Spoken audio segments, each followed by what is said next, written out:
Assalamualaikum dan salam Malaysia Madani. Bersama saya Lydia Yusrina Abdul Ilyas dalam Berita Pagi Sarawak edisi Khamis 9 Mac.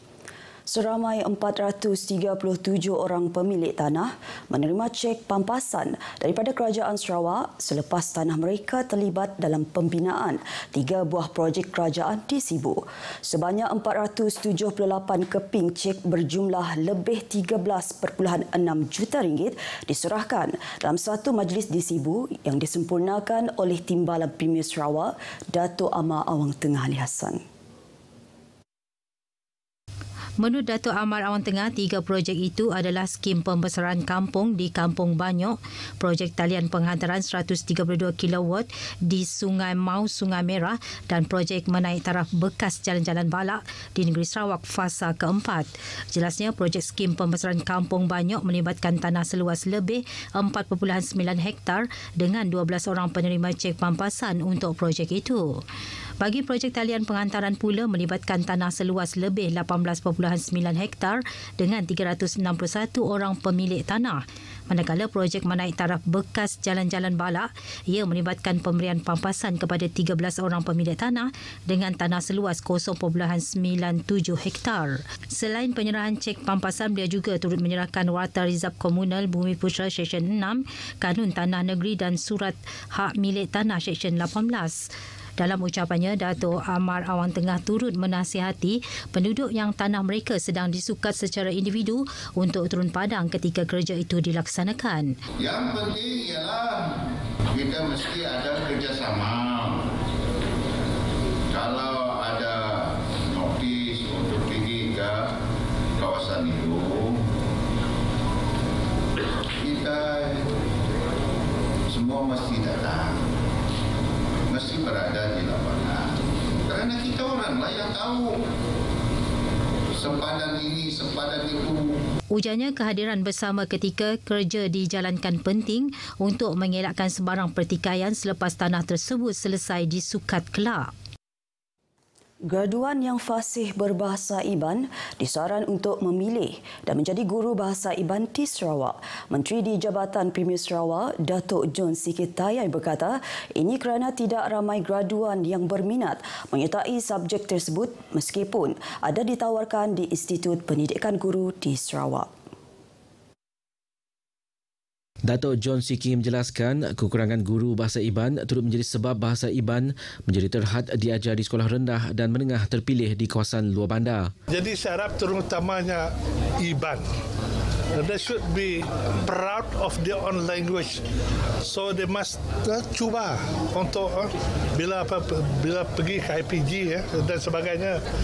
Please, saya minta menyuruh bahasa budak-budak Iban, perempuan dan lelaki ke apabila mereka pergi ke kuliah, take-lah bahasa Iban as their main subject or as their main major in this subject, so that apabila dia balik nanti, boleh mengajar bahasa Iban dengan betul. Beliau berkata demikian pada majlis penutupan Bengkel Pemantapan Bahasa Iban dalam komunikasi di Kuching. Lebih 40 peserta mengikuti bengkel selama 2 hari tersebut. Anjuran Unit Komunikasi Awam Sarawak, UKAS, bersama Jabatan Pendidikan Negeri Sarawak. Bengkel tersebut antara lain bertujuan membina pengupayaan, penguasaan dan kecekapan penggunaan kosakata dalam penulisan dan penyampaian berita, termasuk menggunakan sistem bahasa yang betul dalam pertuturan dan penulisan. Ia juga bagi melestarikan bahasa Iban dalam penterjemahan, penyuntingan dan penyampaian berita. Penyampaian dan penulisan berita dalam bahasa Iban perlu menggunakan perbendaharaan kata yang sama untuk menyeragamkan maksud ayat dalam semua bentuk media.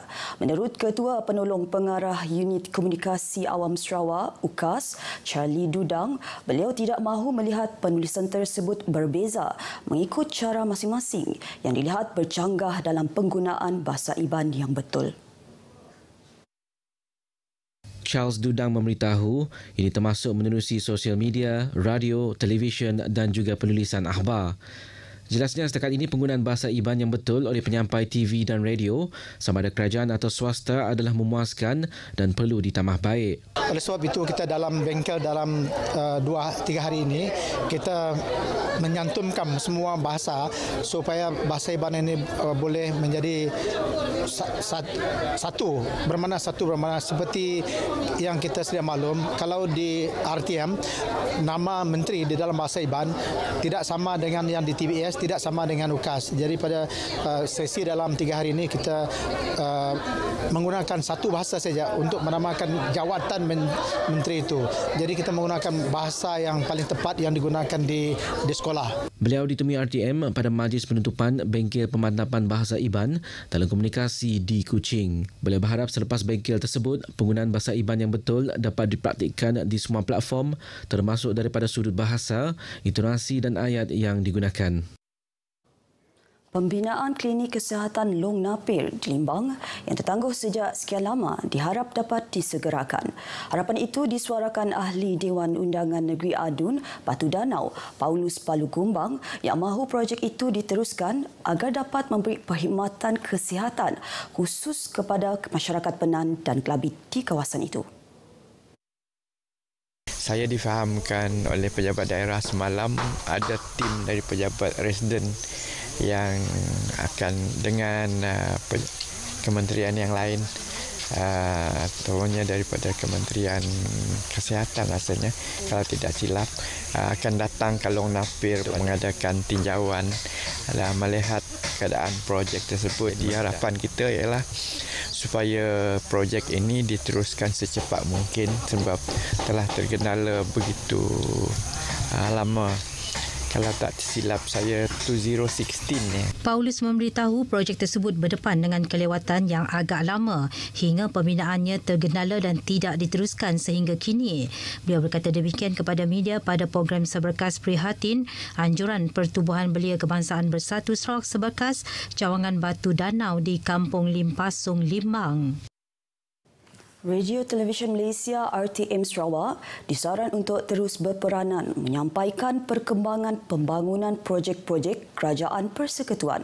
Setiausaha Persekutuan Sarawak Ahmad Nazri Muhammad Hassan berkata langkah itu penting bagi memberi maklum kepada rakyat berkaitan projek yang dilaksanakan kerajaan selain menyampaikan dasar-dasar kerajaan. Adalah untuk meneruskan projek-projek pembangunan yang telah dilaksanakan oleh Kerajaan Persekutuan terdahulu dan juga beberapa projek baru yang kita boleh teruskan ataupun kita boleh laksanakan. Jadi usaha-usaha untuk ke arah pembaikan kehidupan rakyat tempatan itu perlu diteruskan. Ahmad Nazri bercakap kepada pemberita RTM selepas menerima kunjungan hormat daripada pengarah penyiaran kawasan Sarawak Nasrul Hakim Muhammad Noh di Kuching. Ia merupakan kunjungan hormat pertama ke atas Setiausaha Persekutuan yang baharu dilantik pada akhir tahun lepas bagi menggantikan bekas Setiausaha Persekutuan Sarawak Dato' Amir Omar. Turut hadir pada kunjungan hormat itu Timbalan Pengarah Penyiaran Sarawak Nur Jihan Yahya. Jawatan Kuasa Akaun Awam PAC Sarawak akan meneliti langkah-langkah yang telah dilaksanakan bagi mengatasi masalah berbangkit dalam projek pembinaan kampus Muzium Sarawak dan jejak warisan. Pengurusinya Razaili Gapur berkata ia susulan daripada laporan Ketua Audit Negara itu pada persidangan Dewan Undangan Negeri Dun November tahun lepas.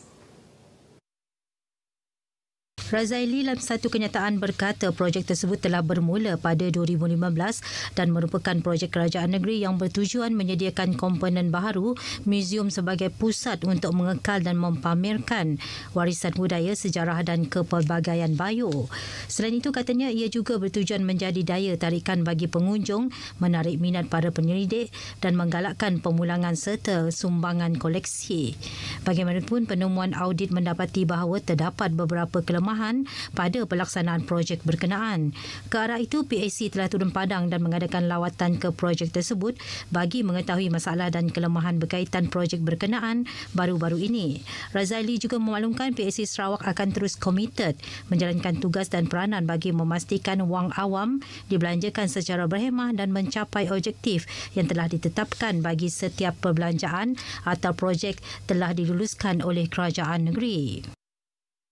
Projek Sistem Pengangkutan Bandar Kuching KUTS mencapai satu lagi kejayaan besar baru-baru ini dengan menyempurnakan pembuatan dan pemasangan prototipe kenderaan Autonomous Rapid Transit ART berkuasa hidrogen di Zhuzhou, China. Dalam satu kenyataan media, kenderaan ART itu kini sedang menjalani peringkat 1 latihan bukti konsep POC sehingga pertengahan bulan ini.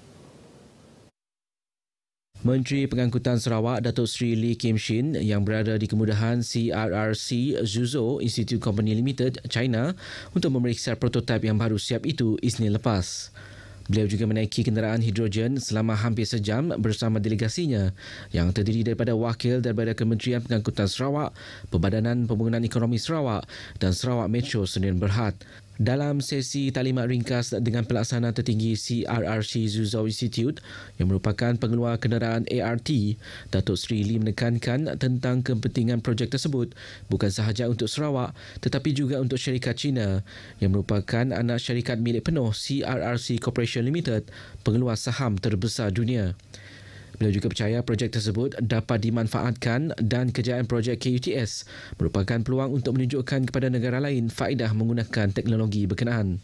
Tambahnya, projek KUTS penting sebagai projek perintis untuk Sarawak dan CRRC Zhuzhou Institute di luar China dan dalam persekitaran tropika selain berharap untuk terus bekerjasama pada masa hadapan. Projek KUTS akan menjadi bilik pameran CRRC di Sarawak dan oleh itu semua pihak perlu melakukan yang terbaik untuk menjadikan ART sebagai model kejayaan untuk semua. Beliau juga berharap dapat menjadikan Sarawak sebagai pusat CRRC untuk Asia Tenggara untuk mempromosikan teknologi ART dan untuk menyediakan kemudahan tersebut pada masa hadapan. Paparan itu tadi mengakhiri berita bagi Sarawak edisi Khamis 9 Mac. Dapatkan perkembangan sahih sepanjang masa melalui portal berita.rtm.gov.my. Assalamualaikum dan salam Malaysia Madani.